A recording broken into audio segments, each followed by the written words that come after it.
যেতে না যেতেই দেখছি এই সরকারের খাম্বা আছে, বিদ্যুৎ নাই,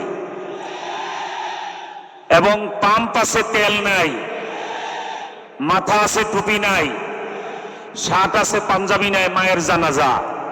তারেক সাহেব, বাংলাদেশকে খেলা মনে করবেন না।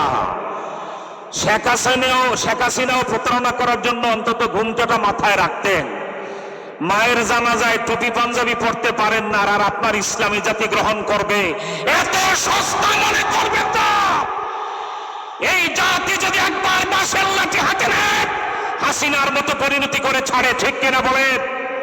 আমার ভাইরা, রাজনৈতিক বক্তব্য কিছু কথা বলার উদ্দেশ্য ছিল, বিশেষ কারণে আসতে দেরি হয়েছে, নেতৃবৃন্দ বলবেন। আমি শুধু আকীদার বিষয়টি বলবো। বাংলাদেশ 55 বছরে জাতীয় সংসদে মদিনাওয়ালার পক্ষে এত উচ্চ কণ্ঠে কথা আর হয় নাই। আল্লামা মামুনুল হক সাহেবের শিষ্য আমাদের এমপি হামজালা সাহেব করেছেন, ঠিক কিনা বলেন?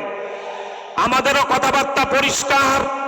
জাতীয় ভোট এবং গণভোটের রায় যদি বাস্তবায়ন না করেন, এটা না করে অলরেডি আপনি ডিজিটাল মুনাফিক এবং ডিজিটাল বিশ্বাসঘাতকে পরিণত হয়েছেন। কিন্তু মদিনাওয়ালার দাবি যেদিন পার্লামেন্টে আসবে, এটা নিয়ে যদি টালবাহানা করেন, আল্লাহর কসম বাঁশের লাঠি পার্লামেন্টকে আউট করবে। এরপরে কামকে বের হতে দিবে না, দিবে না, দিবে না, ঠিক কিনা বলে? নাসরুম মিনাল্লাহি ওয়া ফাতহুন কারীম।